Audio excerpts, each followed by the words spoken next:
मध्य प्रदेश का जिला लगता है छतरपुर।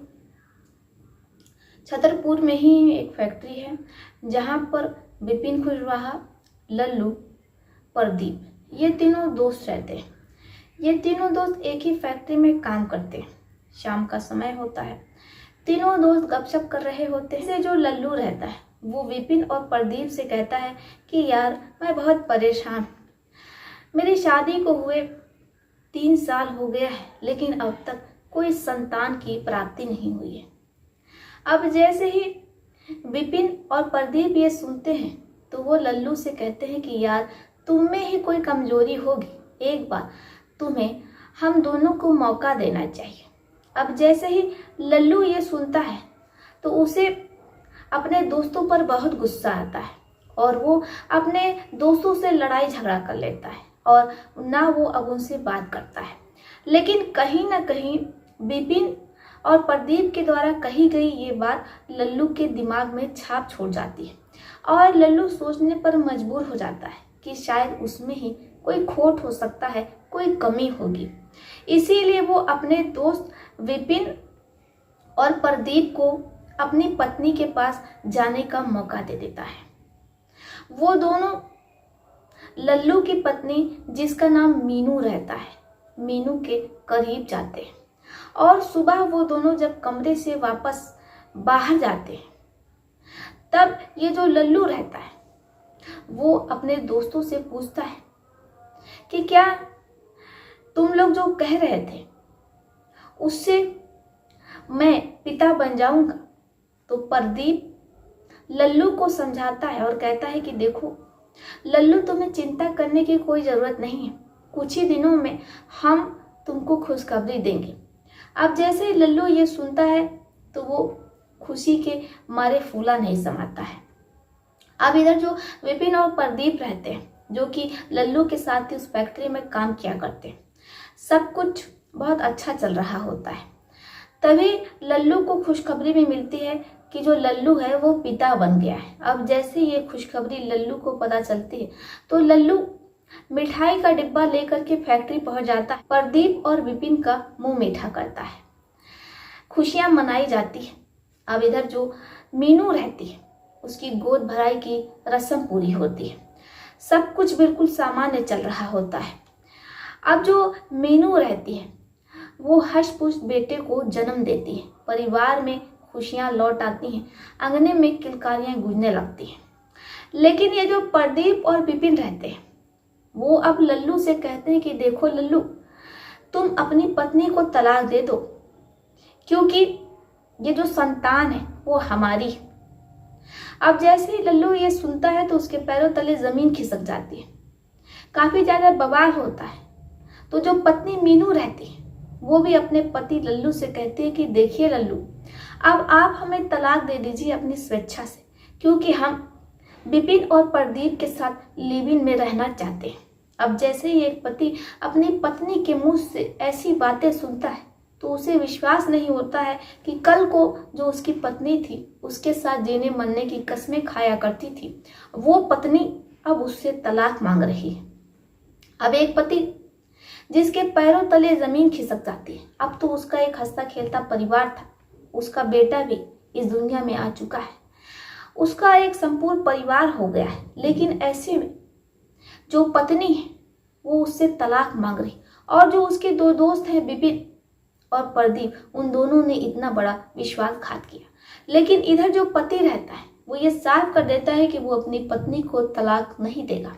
इसके बाद मीनू, विपिन और प्रदीप कुछ ऐसा करते हैं कि लल्लू जो कि जेल में सलाखों के पीछे अपनी उम्र कैद की सजा काट रहा होता है। आखिर क्या था पूरा माजरा, हम आपको ये पूरी घटना विस्तार पूर्वक बताएंगे जो कि मध्य प्रदेश के छतरपुर की है।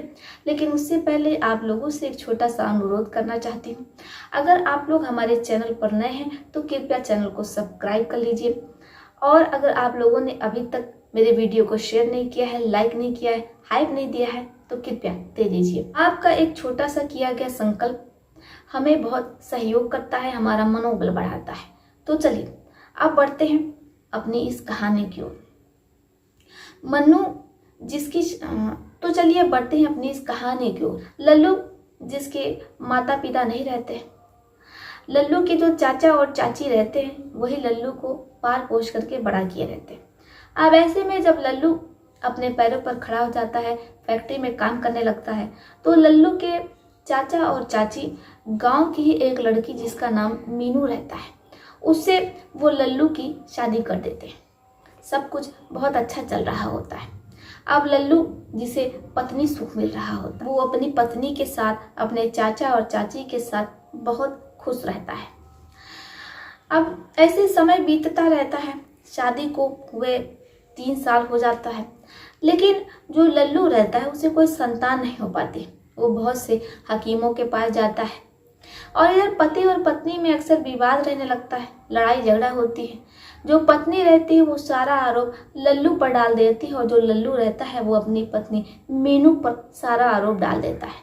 पति और पत्नी में वाद विवाद होता है।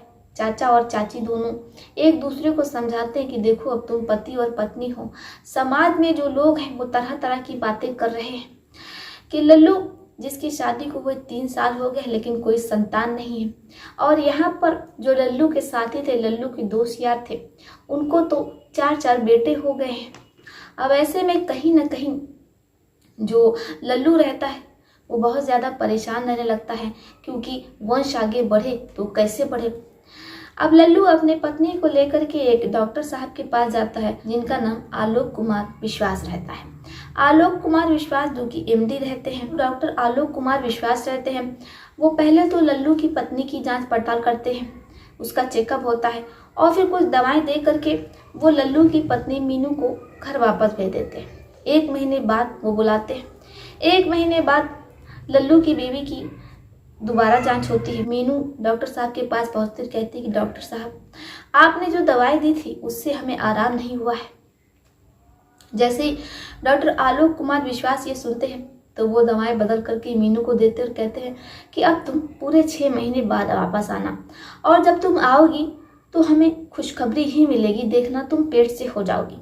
अब जैसे ही मीनू ये सुनती है तो उसकी खुशियों का ठिकाना नहीं रहता है। वो खुशी खुशी अपने पति लल्लू के साथ घर पहुंच जाती है और लगातार रात में दूध के साथ वो दवाओं का सेवन करती है। उसे लगता है कि डॉक्टर आलोक कुमार विश्वास जो कि जाने माने डॉक्टर है, ऐसे में मीनू को ज़रूर फायदा होगा। 6 महीने तक वो लगातार दवाएं खाती है, लेकिन 6 महीने बाद जब वो दोबारा डॉक्टर साहब के पास पहुंचती है, डॉक्टर साहब उसका चेकअप करते तो निराशा हाथ लगती है।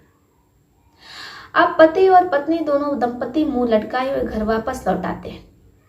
पति जिसे कुछ समझ में नहीं आ रहा होता है, तभी उसे बहुत से लोग एक हकीम के बारे में बताते हैं। वो हकीम के पास जाता है तो जो हकीम रहते हैं वो लल्लू से कहते हैं कि ठीक है, तुम्हारी पत्नी को संतान की प्राप्ति होगी, लेकिन उसके लिए तुम्हें जो मैं सामान मंगवा रहा हूँ वो सब लाना पड़ेगा। अब वो एक लंबी चौड़ी जो लिस्ट होती है, हकीम साहब वो लल्लू को थमा देते हैं। अब लल्लू वो लिस्ट लेकर के बाजार चला जाता है। जब वो सामान लेकर के वापस लौटता है तो उसके होश हो जाते हैं। वो देखता है कि उसकी पत्नी और जो हकीम साहब है वो दोनों आपत्तिजनक स्थिति में हैं। अब जैसे ही अपनी पत्नी को वो हकीम के साथ ऐसी स्थिति में देखता है तो उसके पैरों तले जमीन खिसक जाती है। वो हकीम साहब पर टूट पड़ता है और कहता है कि मैं पुलिस में तुम्हारी कंप्लेन करूंगा, आखिर तुमने मेरी पत्नी के साथ ऐसा क्यों किया। अब इधर जो हकीम साहब रहते हैं कहते हैं कि देखो, मैंने सब कुछ तुम्हारी पत्नी की इच्छा से किया, तुम्हारी पत्नी की मर्जी से किया है। अब जैसे ही लल्लू ये सुनता है तो उसे अपने कानों पर विश्वास नहीं होता। अब इधर जो मीनू रहती वो अपने पति लल्लू से कहती है कि देखिए जी, मैंने ही हकीम साहब से ये सब चीज़ें करने को कहा था, क्योंकि हकीम साहब ने पहले मुझसे मेरी मर्जी पूछी थी और मैंने हकीम साहब से हाँ बोला था, इसलिए हकीम साहब ने मेरे साथ ये सारी चीज़ें की। क्योंकि हकीम साहब जिनके द्वारा कई महिलाएं पेट से हो चुकी और उन महिलाओं को संतान की प्राप्ति हुई है। अब ऐसे में जैसे ही लल्लू ये बातें सुनता है तो वो अपनी पत्नी को वहाँ से लेकर के घर आ जाता है और पति और पत्नी में काफ़ी ज़्यादा लड़ाई झगड़ा होती है, क्योंकि उसकी पत्नी ने उसके साथ विश्वासघात किया। लेकिन इधर जो मीनू रहती वो अपनी पत्नी की एक नहीं सुनती और वो हकीम साहब के पास अक्सर जाया करती। कई महीना गुजर जाता है, हकीम साहब के पास जाते मीनू पेट से नहीं हो पाती। बहुत ज़्यादा परेशान रहने लगती क्योंकि उसने कई डॉक्टरों को दिखाया, कई हकीम साहब के पास गई, लेकिन कहीं से भी कोई फायदा नहीं हुआ। वो बहुत ज़्यादा चिंतित रहने लगती है। मीनू को लगता है कि कहीं ना कहीं उसके पति में ही खोट है, इसलिए अब वो अपने पति से तलाक मांगती है। इधर जो पति रहता है वो अपनी पत्नी से कहता है कि देखो मीनू, मैं तुम्हें तलाक नहीं दे सकता क्योंकि तुम तो मेरा संसार हो, मेरे माता पिता भी इस दुनिया में नहीं है, ना ही मेरा कोई भाई बहन है। ऐसे में जो कुछ भी हो तुम ही मेरा सब कुछ हो, मेरा घर संसार हो, और मैं तुम्हें तलाक कैसे दे सकता। लेकिन जो पत्नी रहती है वो जिद पर अड़ी रहती है। वो कहती है कि अगर तुम्हें तलाक नहीं चाहिए तो फिर मुझे संतान चाहिए। अब पति बहुत परेशान, वो ऐसे ही शाम का समय होता है, अपनी फैक्ट्री में बैठा होता है, अपने दोस्तों के साथ गपशप कर रहा होता है। लल्लू अपने दोस्तों को पूरी बात बता देता है। अब जैसे ही दोस्त ये सुनते हैं तो वो लल्लू से कहते हैं कि देखो लल्लू, तुम अगर बुरा ना मानो तो एक बात कहें, कभी हम दोनों को मौका दे करके देखो, हो सकता है कि शायद हम तुम्हारी कुछ मदद कर पाए और फिर तुम्हारा तलाक भी नहीं होगा। अब जैसे लल्लू प्रदीप और राजू की ये बातें सुनता है तो पहले तो उसे बहुत बुरा लगता है। वो अपने दोस्तों को बुरा भला कहता है और नौबत मारपीट तक आ जाती है, लेकिन कहीं ना कहीं उसके मन में ये बात घेर कर जाती है। वो सोचने पर मजबूर हो जाता है, इसलिए वो अपने दोस्त प्रदीप और राजू को घर पर बुलाता है और अपनी पत्नी के कमरे में भेज देता है। अब ये रोज का हो गया था। धीरे धीरे समय बीतता है और एक दिन ये खुशखबरी लल्लू को मिलती है कि मीनू पेट से हो गई। अब जैसे ये खुशखबरी परिवार को पता चलती है तो परिवार की खुशियों का ठिकाना नहीं रहता। अब वो समय भी आता है, वो क्षण भी आता है जब मीनू एक हष्ट-पुष्ट बेटे को जन्म देती है, लेकिन परिवार की खुशियां कुछ ही पलों में बिखर जाती है क्योंकि मीनू, प्रदीप और राजीव ये लल्लू से कहते हैं कि अब तुम अपनी पत्नी को तलाक दे दो क्योंकि हम तीनों लिव इन में रहेंगे। अब जैसे ये पति सुनता है तो साफ मना कर देता है और कहता है कि मैं अपनी पत्नी को तलाक नहीं दूंगा, मेरा घर संसार है। लल्लू अपनी पत्नी को तलाक देने से साफ मना कर देता है, लेकिन इधर जो मीनू, राजीव और प्रदीप होते हैं वो किसी भी हाल में लल्लू से तलाक लेना चाहते थे, इसलिए वो प्लान बनाते हैं और उसी प्लान के मुताबिक जो लल्लू के चाचा और चाची रहते हैं उनकी हत्या कर देते हैं और पूरा आरोप वो लल्लू पर डाल देते हैं। इसके बाद लल्लू को पुलिस अरेस्ट कर लेती है और संगीन धाराओं के अंतर्गत मुकदमा दर्ज करके उसे जेल भेज देती है। जेल में सलाखों के पीछे अपनी सजा काट रहा है, जो कि उसने वो गुनाह किया ही नहीं, वो जुर्म उसने किया ही नहीं। मीनू रहती है वो राजीव और प्रदीप के साथ हंसी खुशी लिव इन में रह रही।